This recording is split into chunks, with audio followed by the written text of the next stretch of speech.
భగవంతుని కొత్త చూపు వస్తుందా? లేదు. పువ్వుని చూపు చిన్నదైపోతుందా? అక్కడ తెలుసుకోవాల్సిన సత్యం అది. మరి చూపు అన్నది గొప్పదా, దానిలో తోచే రూపం అన్నది గొప్పదా? చూపే గొప్పదమ్మా. అది దేవుడి రూపాన్ని చూసినా, పువ్వుని చూసినా, కుక్కని చూసినా, క్రిమిని చూసినా చూపే కదా. చూపే. ఆ క్రిమిని చూస్తే అంతో, దేవుడి రూపాన్ని చూసినా అంతే. నువ్వేమో ఈయన దేవుడు అని ప్రత్యేక భావం వేసి చూస్తున్నావు అంతే.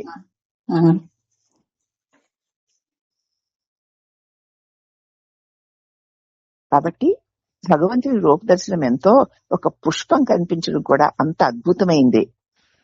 వాటి పాటికి వాటిని అలా ఉండని, పువ్వుని పువ్వుగా ఉండని, దేవుడి రూపం దేవుడి రూపంగా ఉండని, క్రిమి రూపాన్ని క్రిమి రూపంగా ఉండని.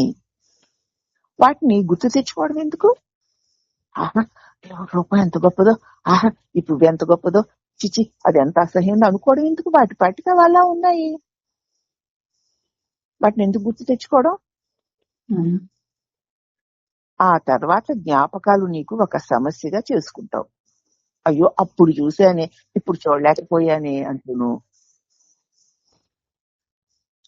వాటి ఎడ్ల ఊరికి అలా మాధుర్యంగా మాధవంగా ఉండిపో అంతే. ఎంత గొప్పవి కనిపించినా మనం ఉండిపో అంతే. చూడు ఇప్పుడు ఇవి అంతే. ఒకవేళ ఒక భగవంతుని రూపం కనిపించింది అనుకున్నాము, ఆ రూపం చుట్టూ ఇంకా ఎన్నో కొన్ని రూపాలు బొమ్మలు ఉంటాయి కదా. ఉంటాయా? ఉంటాయా? మనకు విష్ణుమూర్తి కనిపించారు అనుకుందాము, ఆ పక్కనే లక్ష్మీదేవి ఉంటుంది కదా. ఆ పక్కన నారదుడు ఉంటాడు, ఈ పక్కన తుంబురుడు ఉంటాడు, ఆ పక్కన చెలికత్తులు వేవన్లు వీస్తూ ఉంటారు, కాళ్ళ దగ్గర పువ్వులు ఉంటాయి, నెత్తి మీద కిరీటం. ఇవన్నిటినీ కలిపి చూస్తావు కదా దేవుడని. అవునమ్మా. అన్నీ కలిపి దేవుడిగా కనపడుతోంది కదా. కనపడుతుందా? మరి అన్నిటినీ ఒక్క చూపే చూస్తుందా, వేరు వేరు చూపులు వచ్చి చూస్తున్నాయా? ఒక్కటే చూపు చేత వాటి అన్నిటి ఎడల మాధవంగా అలా చూపులో ఆ రూపాలు కనిపిస్తున్నాయి అని అలా చూసి ఊరుకో. ఆహా ఎంత రూపము, నాకు దర్శనం అయిపోయింది, దీన్ని నేను పోగొట్టుకోకూడదు, దీన్ని మళ్ళీ మళ్ళీ పట్టుకోవాలి అనేది ఏది పెట్టుకోకు. ఎందుకంటే వాటికి ఉచ్చనీచాలు ఆపాదించుకుంటావు. ఉచ్చమైంది అనేసరికి మళ్ళీ మళ్ళీ కావాలనేటువంటి భ్రమ కలుగుతూ ఉంటుంది. గొప్పవని, అధమమైనవని, అంతర్గతమైనవని, బాహ్యమైనవని, శాశ్వతమైనవని, తాత్కాలికమైనవని విభజిస్తూ కూర్చోవడం ఎందుకు? ఏవైనా నీ చూపులో నీ చేత తెలియబడి కాసేపు ఉండి వెళ్ళిపోయేవి కదా. అవునమ్మా. లోపల ఉన్నవైనా అంతే, బయట ఉన్నవైనా అంతే, గొప్ప అంతే, అధమమైనవి అంతే. నువ్వు అనుకోవడం అదంతా ఉంది, వాటికి ఎందుకు అలా ఆపాదించుకుంటావు? అలా విభజిస్తూ ఎందుకుంటావు? ఏది సంభవిస్తున్నప్పటికీ వీటన్నిటికీ మూలమైన నీ ఆత్మ వద్దకే వెళ్ళు. ఏవి ఏవి ఎంత ఎంత గొప్పవి కనిపిస్తున్న. ఇప్పుడు చూడడము అంటే మనం ఏమనుకుంటే కళ్ళతో చూసేదే అనుకుంటాం కదా. కళ్ళతో చూసేదే కాదు, చూడడం అంటే తెలుసుకోవడము అని అర్థం. అవునమ్మా. బాగా అర్థం చేసుకోండి. చూడడం అంటే కళ్ళతో చూసిందే కాదు, తెలుసుకోవడము. చెవితో కూడా చూడడమే, దాన్ని వినడము అంటున్నాం కాదు, తెలుసుకోవడం. రుచి చూడడము అంటే తెలుసుకోవడం, స్పర్శించడము అంటే తెలుసుకోవడం. అర్థమవుతుందా? అవుతుందమ్మా. చూడడము అంటే కంటితో చూసిందే కాదు, 5 ఇంద్రియాల ద్వారా కూడా చూడడమే జరుగుతోంది. అదే తెలుసుకోవడమే చూడడము. అవునమ్మా. అందుచేత ఏది సంభవిస్తున్నప్పటికీ వీటన్నిటికీ మూలమైన నీ ఆత్మ దగ్గరికి వెళ్ళు. నువ్వు ఈ ప్రపంచంలో పుట్టావని నీవు ఏర్పరచుకున్న నమ్మకం కేవలం నీ బలహీనత. నువ్వు అనుకుంటున్నావు నేను ఈ ప్రపంచంలో పుట్టాను అనుకుంటున్నాను. ప్రతివాడు అదే కదా అనుకుంటాడు. పుట్టినప్పుడు నీకు తెలిసేమిటి నేను ఈ ప్రపంచంలో పుట్టాను అని? తెలీదు. అయినా ఆ శరీరం పుట్టింది కదా, ఉమ్, నేను పుట్టాను నువ్వు అనుకోలేదు కదా. అనుకోలేదు. దానికి వశపడిపోయి నేను పుట్టాను అన్న బలహీనతకు లోనైపోయావు. అది. దేహం పుడితే నేను పుట్టానన్న బలహీనతకు లోబడిపోయావు. ఉమ్, నిజానికి ఈ ప్రపంచంలో నీలో నీ చేత ఎల్లప్పుడూ పునః సృష్టి జరుగుతోంది. నీ సత్తాకు మూలమైన వెలుగు నుంచే ఇవన్నీ జనిస్తున్నాయి అన్న విషయాన్ని చూడు. అది అది. నిజానికి ఈ ప్రపంచంలో ఉహు, నీ నుంచే, నీ సత్స్వరూపంలో నుంచే, నీ చేతనే ఎల్లప్పుడూ ఇది ఇది ఇది అని తెలియబడే పునఃసృష్టి జరుగుతోంది. ఉమ్, నీ సత్తాకి మూలమైన ఆ ప్రకాశము నుంచే ఇవన్నీ జనిస్తున్నాయి. నా అఖండ చైతన్య ప్రకాశంలోని ఇవన్నీ కాసేపు రకరకాలుగా కలిగి సత్యము నిత్యం అనిపించి తొలగిపోతున్నాయి అనే చూస్తూ ఉన్నంత దేని చూసినా. ఉమ్, అందుకే ఇదిప్పుడింతే అన్నట్లుండు. ఉమ్, వెలుగులో ప్రేమ, అనంతమైన శక్తి ఉన్నాయని నీకే తెలిసింది. ఎప్పుడైతే నీవు అలా ఉండడం మొదలు పెట్టావో ఆ వెలుగులో అనంతమైన శక్తి,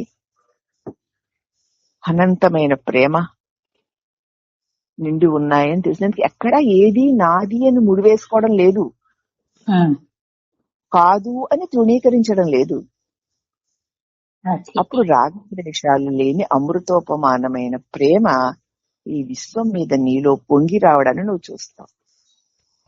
ఎప్పుడైతే నాది అని ముడివేసుకున్నావో నీ సంకుచిత్వంలో నీ ప్రేమ మురికి గుంటలో నీరులాగా అయిపోతుంది. ఉమ్, ఎప్పుడైతే నువ్వు నీ మూలమైన ఆ సత్ చిత్ ప్రకాశంలో నుంచే, నీ స్వరూపమైన నీ తెలివిలో నుంచే ఇది అని తెలియబడేవన్నీ కలుగుతున్నాయని చూస్తూ ఉండు. నీ చేత తెలియబడి ఉండగలుగుతున్నాయని చూస్తూ ఉండు. ఉమ్, అప్పుడు ఆ తెలివి రూపమైన ఆ వెలుగులో నిజమైన ప్రేమ, అనంతమైన శక్తి దాక్కున్నాయని నీకు తెలుస్తుంది. ఎందుకంటే చెప్పాను కదా ఇందాక, అక్కడ నేను నాది అన్న ముడి దేని పట్ల లేదు, ఉమ్, కాదు అన్న నిరసన కూడా లేదు. అంత ఏకంగా అఖండ శక్తి చైతన్య సాగరంగా నీకు గోచరిస్తూ ఉంటుంది.